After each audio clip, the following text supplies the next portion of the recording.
আজকে আমরা প্যারেন্টিংয়ের খুব গুরুত্বপূর্ণ একটি বিষয় নিয়ে আলোচনা করব। একটি শিশু যখন জন্মগ্রহণ করে সে কিন্তু তার চারপাশ থেকে শেখে, সারা পৃথিবীই তার পাঠশালা হয়ে যায়। এটা সত্য, প্যারেন্টিংয়ের ক্ষেত্রে মূল দায়িত্বটাই বাবা মার, কিন্তু পরিচিত জন হিসেবে, কাছের মানুষ, আত্মীয় স্বজন হিসেবে আমরা সবাই কিন্তু প্যারেন্টিংয়ের অংশ হয়ে যাই। নিজের অজান্তেই আমরা হয়তোবা কোনো শিশুর মনে জায়গা করে নিতে পারি শ্রদ্ধা, ভালোবাসা, মমতার পাত্র হিসেবে অথবা অশ্রদ্ধার মানুষ হিসেবে। আসলে একজন মানুষ বায়োলজিক্যালি বাবা মা না হয়েও তিনি কিন্তু অভিভাবক হয়ে যান। সেটা কাদের? হয়তোবা তার ভাই বা বোনের সন্তানের অথবা পরিচিত জনের সন্তানদের, খুব কাছের মানুষের সন্তানদের। আসলে প্যারেন্টিং বিষয়টি হলো সার্বজনীন। আগে একটা সময় ছিল যখন সবাই সবার খোঁজ খবর রাখত, বিশেষত শিশুদের প্রতি সবার একটা মনোযোগ ছিল, একটা মমতা ছিল, আর শিশুরা কিন্তু সেভাবেই বড়দেরকে মেনে চলতো। কিন্তু আজকাল ব্যস্ততার দোহাই দিয়ে আমরা খুব আত্মকেন্দ্রিক হয়ে যাচ্ছি। আমরা শুধু নিজের সন্তানের খোঁজ খবর রাখছি, কিন্তু ভুলে যাচ্ছি আমার পাশের জনের সন্তান যদি ভালো হয় তাহলে এর প্রভাব যেমন আমার সন্তানের উপর পড়বে, ঠিক তেমনিভাবে সেই সন্তানটি যদি খারাপ হয় তাহলে কিন্তু এর প্রভাব পড়তে পারে আমার সন্তানের উপর। তাই ব্যস্ততার মধ্যেও আমরা আবারও ফিরে যেতে চাই আমাদের সন্তানদের মঙ্গল কামনায় সার্বজনীন প্যারেন্টিংয়ে। সার্বজনীন প্যারেন্টিংয়ের ক্ষেত্রে কিছু বিষয় আমাদের মনে রাখা প্রয়োজন। আজকে আমরা এই বিষয়গুলো নিয়েই একটু কথা বলবো। প্রথম যে বিষয়টি, রক্তীয় সম্পর্কের মানুষগুলোর প্যারেন্টিং। রক্তীয় সম্পর্ক বলতে আমরা এখানে দাদা দাদি, নানা নানি, মামা, খালা, ফুপু, চাচা, এ ধরনের খুব কাছের যে মানুষগুলো, আসলে যখন একটা পরিবারে সুখবরটা পৌঁছে যায় যে একটা শিশু আসছে, তখন কিন্তু যে যার জায়গা থেকে একটা ভূমিকা পালন করেন। সে শুরুটা হয় মায়ের যত্নায়নের মধ্য দিয়ে, ডেলিভারির সময়টা, হাসপাতালে থাকা, এরপরে যখন আবার বাসায় আসে সবার যে একটা নিবিড় যত্নায়ন, এই যত্নায়নটা কিন্তু মা বাবাকে তৈরি করে দেয় সুন্দরভাবে প্যারেন্টিংটা করার জন্য। আসলে তাদের এই যত্নায়ন ছাড়া কিন্তু প্যারেন্টিংটা শুরুই হয় না। এই যে পরিবারের কাছের মানুষগুলো, এই কাছের মানুষগুলোর খুব গুরুত্বপূর্ণ ভূমিকা থাকে শিশুর বিকাশের ক্ষেত্রে। এবং প্রত্যেকটা পরিবারেই আমরা দেখেছি যে হয়তোবা মামা অথবা চাচা অথবা নানু, নানা ভাই, যে কোনো একটা মানুষ ম্যাজিক ম্যান অর্থাৎ আকর্ষণীয় চরিত্র হিসেবে থাকে, যাকে শিশু খুব পছন্দ করে, সন্তানরা চায় তার মতো করে বেড়ে উঠতে, তাকে ফলো করে। অনেক সময় দেখা যায় যে শিশুর যে কোনো অনাকাঙ্ক্ষিত আচরণ বা বয়সন্ধিকালের যে পরিবর্তনগুলো, এই পরিবর্তনগুলো অনেক সময় বাবা মায়ের সঙ্গে শেয়ার করে না, তারা সেই ছোট চাচুর সঙ্গে অথবা মামার সঙ্গে শেয়ার করতে পছন্দ করে। তাদের যে পরামর্শ, সেই পরামর্শ অনুযায়ী চলে, এরকম বিভিন্ন বিষয় থাকে। সুতরাং এই যে মানুষগুলো, কাছের যে রক্তীয় সম্পর্কের মানুষগুলো, এই মানুষগুলোর আন্তরিক মমতা এবং সঠিক পরামর্শ শিশুদের বিকাশের জন্য খুব প্রয়োজন। প্রত্যেকটা পরিবারেরই কিছু নিজস্ব শুদ্ধাচার থাকে, কিছু অনুভূতি থাকে, যেভাবে তারা সন্তানকে লালন পালন করতে চায়। যারা প্যারেন্টিংয়ের অংশ, অর্থাৎ হয়তোবা নিজের সন্তান নেই, কিন্তু এই যে ভাই বোনের সন্তান, পরিচিত জনের সন্তান, তাদের কিন্তু এই সাধারণ শুদ্ধাচারগুলোর প্রতি যদি একটু মনোযোগ দেওয়া যায় বা এই শুদ্ধাচারগুলো যদি একটু জানি আমরা, তাহলে এই প্যারেন্টিংয়ে খুব গুরুত্বপূর্ণ অবদান রাখা যায়। প্রত্যেকটি পরিবারেরই নিজস্ব কিছু শুদ্ধাচার থাকে। এই শুদ্ধাচারগুলোর দিকে যদি আমরা একটু মনোযোগ দিই, সেই সাথে কমন বেসিক কিছু শুদ্ধাচার থাকে, সেগুলো যদি আমরা একটু মেনে চলি, তাহলেই কিন্তু সুন্দরভাবে সন্তানদেরকে আমরা গাইড করতে পারবো। এক্ষেত্রে আমাদের কোয়ান্টাম ফাউন্ডেশন থেকে প্রকাশিত শুদ্ধাচার বইটি, এখানে একটি অধ্যায় আছে সন্তান লালন পালনের ক্ষেত্রে করণীয়। যেমন ধরুন, কিছু শুদ্ধাচার আমি শেয়ার করছি আপনাদের সঙ্গে। কে বেশি ভালোবাসে, বাবা নাকি মা? এ ধরনের প্রশ্ন করে শিশু মনে বিভ্রান্তি সৃষ্টি করবেন না। অভিভাবকের অনুমতি ছাড়া শিশুদের কোনো উপহার সামগ্রী দেবেন না। চকলেট, চিপস, প্যাকেটজাত জুস অথবা ক্ষতিকর কিছু খেতে দিবেন না। তার সামনে এসব জিনিস নাড়াচাড়া করবেন না। আত্মীয় স্বজনের মধ্যে ভুল বুঝাবুঝি বা ঝগড়া বিবাদে কখনো শিশুদেরকে জড়াবেন না।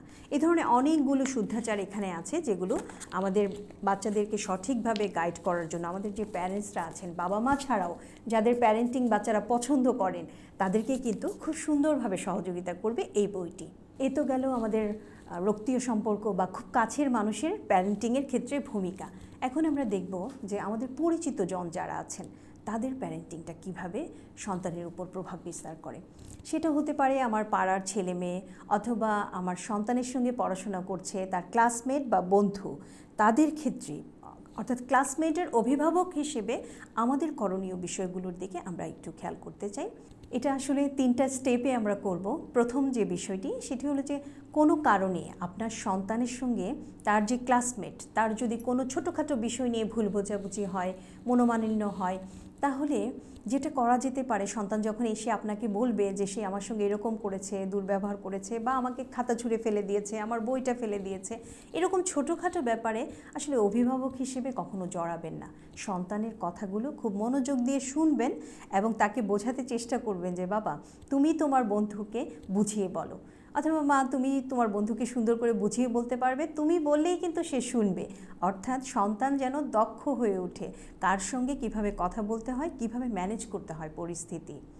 দ্বিতীয় যে বিষয়টি সেটি হচ্ছে যখন আপনি অনুভব করবেন যে আসলে এই ছোটো ছোটো বিষয় নিয়ে দুই বন্ধুর মধ্যে খুব লাগালাগি হয়ে যাচ্ছে, দূরত্বটা বেড়ে যাচ্ছে, ঠিক সেইভাবে বিষয়টা মেকআপ করতে পারছে না সন্তান, তখন খুব সুন্দর একটা কৌশল হতে পারে আপনি সন্তানের যে শিক্ষা প্রতিষ্ঠান সেখানে গেলেন এবং ছুটির সময়টাতে তার সেই বন্ধু, সেই ক্লাসমেটের সঙ্গে আপনি দেখা করলেন, একটু কুশল বিনিময় করলেন, একটু মাথায় হাত দিয়ে আদর করে দিলেন, অর্থাৎ একটা ভালো সম্পর্ক আপনি বিল্ড আপ করলেন। সেজন্য আপনার মধ্যে একটা মমতার স্পর্শ পায়, একটা ভালো লাগা তার কাজ করে। তাহলে কিন্তু অনেক সময় আমরা দেখেছি যে এই যে সন্তানদের মধ্যে যে সমস্যাগুলো, এই সমস্যাগুলো সমাধান হয়ে যায়, তাদের সম্পর্কটা সুন্দর হয়ে যায়, একটা শ্রদ্ধাবোধ, আপনার প্রতি একটা শ্রদ্ধাবোধ তৈরি হয় এবং সেই আপনার সন্তানের প্রতি তার একটা ভালো লাগা তৈরি হয়। অনেক ক্ষেত্রেই এটা সম্ভব। এবং তৃতীয় যে স্টেপটির কথা আমরা বলবো, আসলে এই বিষয়টি খুব গুরুত্বপূর্ণ এবং খুব সতর্কতার সাথে এটি করতে হবে।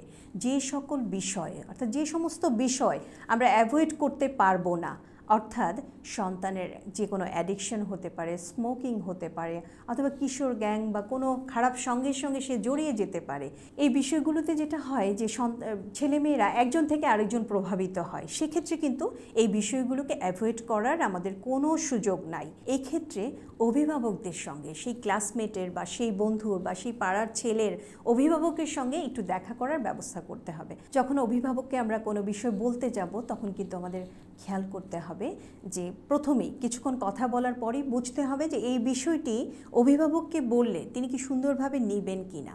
যদি তিনি সুন্দরভাবে এটি রিসিভ করতে পারেন তাহলে তো খুব ভালো, তাকে বিষয়টি মমতার সাথে জানাতে হবে, জাস্ট ইনফর্ম করতে হবে, কোনো ধরনের অভিযোগের সুরে নয়, মমতা দিয়ে বিষয়টি বলতে হবে যে এটা আমি জেনেছি বা দেখেছি, আপা বা ভাইয়া আপনি একটু খোঁজ নিতে পারেন। আর যদি কোনো কারণে মনে হয় যে অভিভাবকরা এই বিষয়টিকে ঠিক সহজভাবে নিতে পারবেন না, মেনে নিতে পারবেন না, সেই ক্ষেত্রে আমাদেরকে একটু কৌশলী হতে হবে। আমরা তাদের সঙ্গে একটু কথা বলতে পারি যে আমার বাচ্চা এবং আপনার বাচ্চা সবাই তো সমবয়সী, একই সঙ্গে চলাফেরা করে, খেলাধুলা করে, একসঙ্গে পড়াশোনা করছে।